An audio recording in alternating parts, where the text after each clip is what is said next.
kumbe tulikuwa tuna uwezo wa kuzuia uharibifu huu mapema hata kabla haujawa kwa gharama kubwa namna hii. Na ukitizama barabara hii ni muhimu sana kwa sababu inatoa wananchi hapo main road kushuka huko chini, na kama ulivyosema ni zaidi ya mita 500 kutoka barabara kuu ya lami. Lakini nje na hiyo, barabara hii ni kiungo muhimu sana kwa sababu wananchi wote wanaotoka maeneo haya kwenda sokoni, hiki ndio kituo chao na barabara yao wanauki.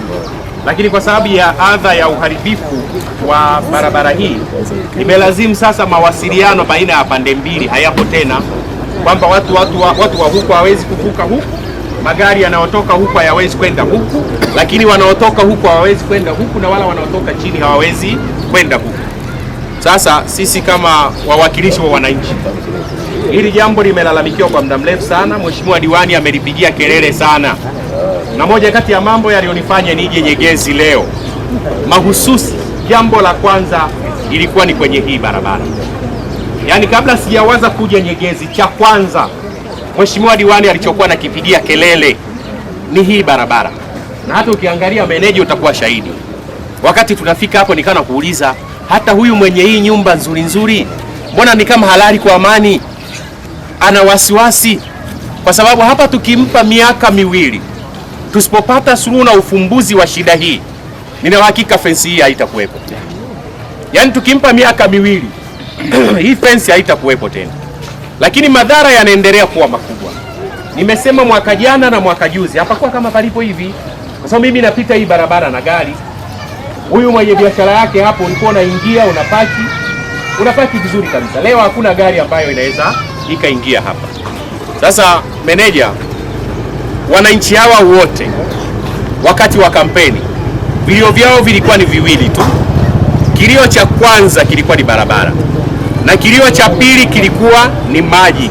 Na kwenye barabara wewe ndiye mwenye mamlaka ya kutoa kauli ya mwisho. Sasa wananchi hawa kwa umoja wao, nina imani wanahitaji kusikia kutoka kwako nini kifanyike. Na katika kile utakachokisema meneja, ni kuombe yaani ujielekeze katika kutafuta suluhu ya haraka, kwa sababu jambo hili halihitaji kuachwa kwa muda mrefu. Yaani kesho na kesho kutwa hata hii nyumba haitakuwepo. Lakini inazidi kuhatarisha, itatokea mvua siku moja kubwa itanyesha, hata hiyo nguzo ya umeme itasombwa na maji. Maana yake tutatengeneza maafa makubwa sana. Angalieni kule chini, mnaiona hiyo nguzo ya umeme nayo, maji yakija siku moja, mvua itanyesha kubwa, maana yake hata wenzetu wa TANESCO miundombinu yao nguzo sio chini ya 5 zitapata athari kubwa sana.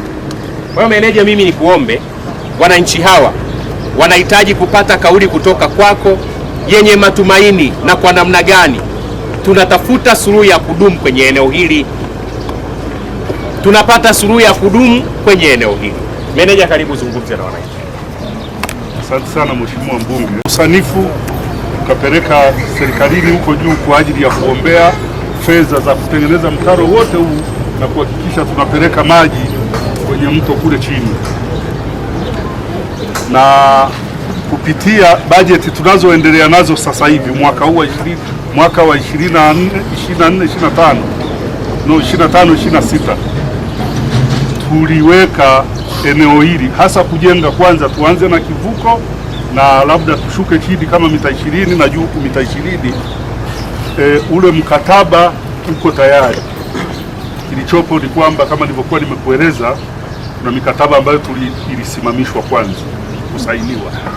Kwa hiyo kutokana na kwamba tatizo linaendelea kuwa kubwa, tukitoka hapa taongea na meneja wangu wa mkoa awasiliane na mtendaji mkuu wa TARURA ili turuhusiwe, kama ambavyo nilikueleza kwamba baada ya hapa naelekea Kwimba kuna tatizo pia la namna hiyo hiyo.